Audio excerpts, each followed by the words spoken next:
បាទជំរាបសួរពុកម៉ែបងប្អូនអរគ្នាថ្ងៃនេះយើងមកជួបគ្នាស្វាគមន៍ហើយក្នុងថ្ងៃនេះខ្ញុំមានរឿងមួយមកចង់ចែករំលែកឲ្យបងប្អូនបានទស្សនា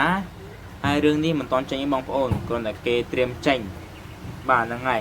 រឿងនេះមានចំណងជើងថាម្ចាស់ស្នេហ៍ប្រែរូបហើយចាំពេលរឿងចាញ់ចាក់ខ្ញុំចេញវីដេអូប្រាប់បងប្អូនតែម្ដងបាទរឿងល្អមើលបងប្អូនរឿងហ្នឹងគេថតយូរដែរហើយតែគេតែយកមកបកប្រែបងប្អូនបាទបងប្អូនវីដេអូមានប៉ុណ្្នឹងឯងបើបងប្អូនចង់មើលរឿងផ្សេងទៀតអាចចូលមើលក្នុង Telegram របស់ខ្ញុំឬក៏ចូលចាំមើលតែម្ដងទៅខ្ញុំនឹងជួយដំណឹងតាមក្រោយបើរឿងចេញណាបងប្អូន